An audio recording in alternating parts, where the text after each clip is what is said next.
सुप्रभात मित्रों, आप सब कैसे हो। मेरे चैनल में आप सबका स्वागत है। मैं मीनाक्षी आपको अपने वीडियो में आने के लिए इनवाइट करती हूँ और बहुत ढेर सारा स्वागत करती हूँ। वेलकम है आपका मेरे वीडियो में। दोस्तों, जानते हैं आज कुछ नई बातें, दो बातें बताऊंगी, उसके बाद कहानी शुरू होगी एक नई सी। आशा है आप सबको पसंद आएगी। कल की कहानी आप लोगों ने 300 तक पहुँचा दी, इसके लिए आप सबका बहुत बहुत धन्यवाद, शुक्रिया। और मुझे ऐसे ही आप सब सपोर्ट करते रहिए। एक दिन मंजिल ज़रूर मेरे पास भी है, मैं मंजिल तक एक बार दिन ज़रूर पहुंच जाऊंगी। अब मुझे उम्मीद दिख रही है और ये छोटी सी किरण आप लोगों ने ही पहुंचाई है। सो दोस्तों, आप सबको बहुत ढेर सारा धन्यवाद। अगर मुझसे कोई गलती हो जाए करे वीडियो में तो प्लीज़ मुझे माफ़ कर दिया कीजिए, क्योंकि मैं भी इतना जानती नहीं हूँ। ढूंढ ढूंढ के इधर उधर से थोड़ा बहुत याद है, दादी ने सुनाई है कहानी बचपन में, वही सब मैं आप सबको सुनाती हूँ। इतनी इंटेलिजेंट भी नहीं हूँ कि यूट्यूब पे सर्च मारूँ और इधर से उठा के उधर कर दूँ, क्योंकि घर में बहुत सारा काम भी होता है। बच्चे हैं छोटे छोटे, उनको भी करना होता है। उसके बाद मैं ये वीडियो बनाती हूँ। सो प्लीज़ दोस्तों, सपोर्ट कीजिए, आगे बढ़ाइए। इसी उम्मीद के साथ चलिए शुरू करते हैं आज की दो बातें। ओके। सो दोस्तों, पहली बात ये है कि शादी के बाद घर मतलब ससुराल, माँ बाप तो बहुत अच्छा सा नाम रखते हैं बेटी का, पर शादी के बाद ससुराल में उसका कैसे नाम बदल दिया जाता है। पहला, ओ महारानी। दूसरा, नौटंकीबाज। तीसरी, चुगलखोर। चौथा, बड़ी चालाक है। तो दोस्तों, मेरा नाम तो ओ महारानी है। मेरे मम्मी पापा ने बड़े प्यार से मेरा नाम मीनाक्षी रखा था, पर मेरा नाम है ओ महारानी।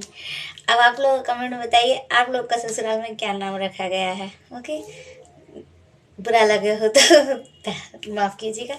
और दूसरा दोस्तों, कभी भी किसी को 3 रोटी क्यों नहीं परोसी जाती, किसी को भी नहीं, बच्चे को, बड़े को, बुजुर्ग को, इवन जानवरों को भी, पशु पक्षियों को भी 3 चीज़ें नहीं परोसी जाती। क्यों पता है?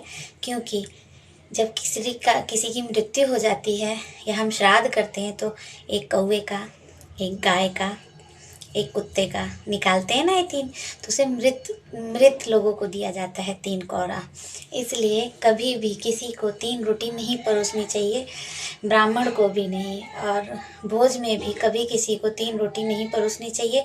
घर में भी कभी किसी को 3 रोटी नहीं देनी चाहिए। अगर आप के पास 3 ही रोटी है और देनी है तो एक रोटी को ऐसे तोड़ दीजिए और फिर वो 3 नहीं रह जाती है। ऐसे करके आप परोस सकते हैं। और अगर आपको मेरी वीडियो में ये बातें पसंद आए हो तो प्लीज़ चैनल को सब्सक्राइब कीजिए। दोस्तों, अब चलते हैं कहानी की ओर। कल की कहानी थी ननद की। ननद को मतलब भाभी ने सताया। आज की कहानी है भाभी की। भाभी को नंद ने ताने मारे। दोस्तों, एक नगर में एक राजा रहते थे। वो लोग राजा रानी रहते थे। उनके एक राजा की एक बहन थी। रानी बहुत अच्छी थी, घर का सब काम धाम देखती थी, पूजा पाठ भी बहुत करती थी नियमित रूप से।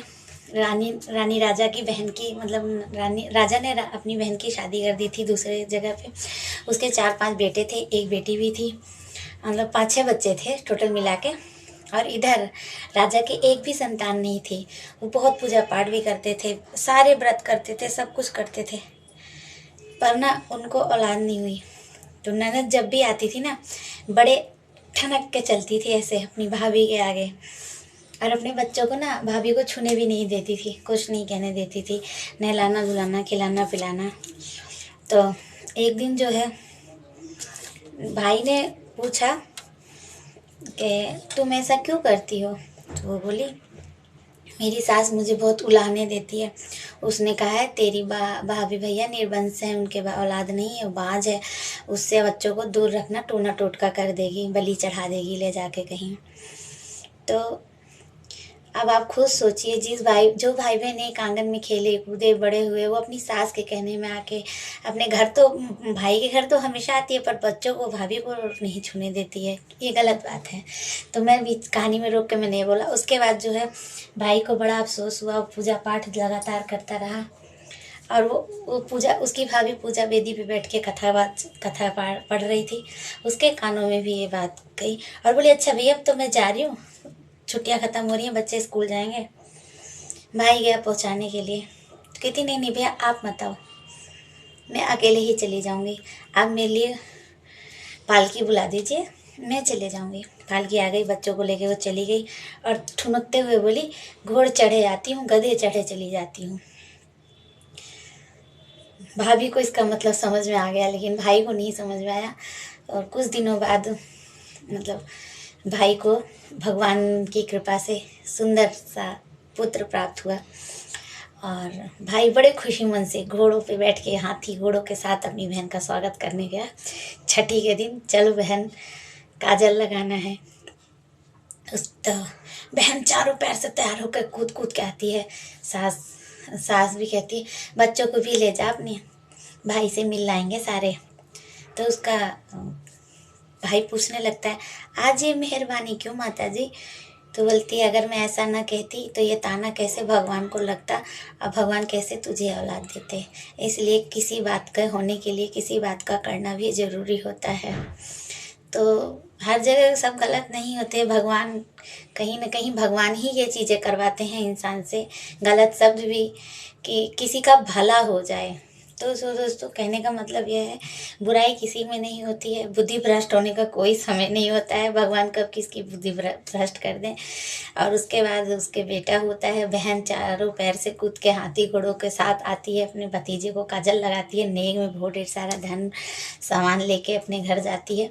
तो उसका भाई पूछता है बहन से कि तुमने जाते वक्त ऐसे क्यों कहा था? घोड़ चढ़े आती हूँ, गधा चढ़े जाती हूँ। तो ननद बोली कि भाभी से पूछ लेना। तो फिर बोलता है नहीं रुको, भाभी तुम्हारे सामने ही बताएंगी ये बात, नहीं तो कल को कहोगी मन मुटाव करा दिया भाभी ने, मुझे सिखा दिया, चढ़ा दिया। बुलाते हैं अपनी बीवी को, बच्चे को लेकर आती है बड़े खुशी से, कहती है दीदी अब घोड़ चढ़े ही जाओ और घोड़ चढ़े ही आओ। तो वो बड़ी बहुत खुश होती है। ननद और भाभी को गले से लगा लेती है। उसके बाद कहती है, भाभी मुझे क्षमा करना, पर अगर मैं ऐसे शब्द ना इस्तेमाल करती तो शायद भगवान को भी बुरा ना लगता और भगवान आज आपकी गोद हरी ना करते। तो मुझे माफ़ कीजिएगा, मैंने ऐसी बातें कही।